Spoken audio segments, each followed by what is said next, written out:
Hi, how are you today? It's Bev Codad, Creative Escape Papercrafting. I am going to be showcasing my finished projects that I was able to make using the December 2017 fully loaded kit.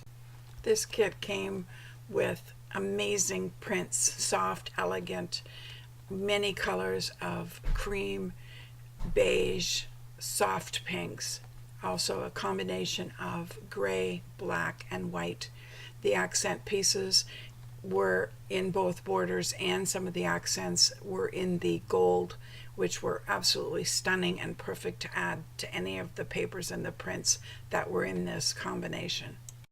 As you can see in the cards that are being shown, the mix and match was so easy. It turned out elegant, rich, and each combination was stunning. I use a lot of die cuts to help with the accents. The fabulous gold borders and frames were used.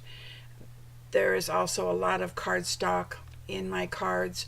I like to add them as a pop of color, and the extra layers give depth and dimension. And I also used the sequins to make this super fun shaker card.